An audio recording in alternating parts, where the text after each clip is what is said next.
This is a rough one for me to share, but I have to. And it's around all this P. Diddy stuff that is finally coming out into the light that's been going on for decades.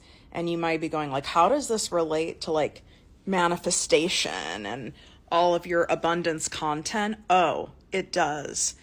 As someone who has CPTSD, as someone who is a trauma survivor, as someone who has gone through a lot of CA, okay? There's certain things you can't say on this app, which I also think is kind of weird.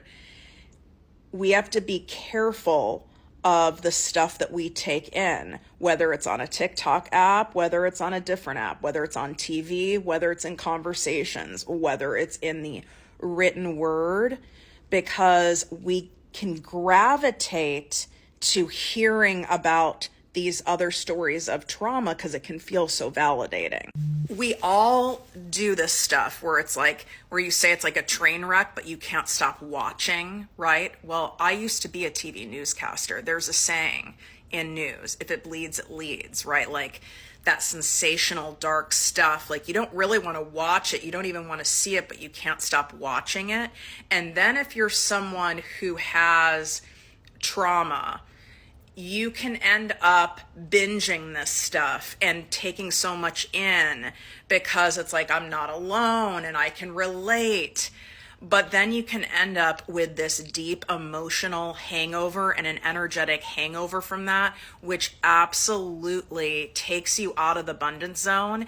And it can actually manifest more of those icky feelings that hearing about these stories, like these terrible, horrific P. Diddy allegations and all these monsters out there can bring up. If you're feeling out of sorts, zombie-like, numb, you feel like you're plugged into an electrical socket, even if it's not extreme anxiety, but there's like a buzzing, a restlessness, you feel discontent, the first thing I want you to look at, and you're seeing this video for a reason, is what have I been taking in? That doesn't mean it's wrong to take it in. It's not wrong that I'm wanting to listen to the facts of this story. And I want to hear other survivors. Like I want their voice to be heard.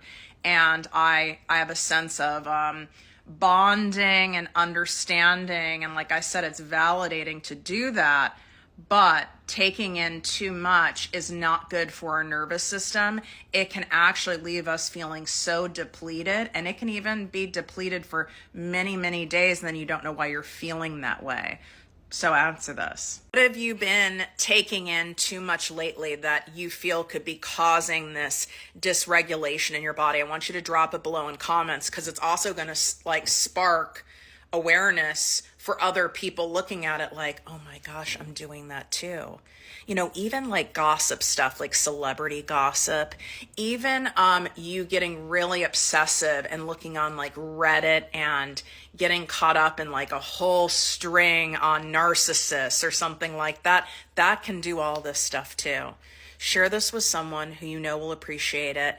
And I have a great episode on the podcast right now that'll help get you back into the abundance zone. Love you.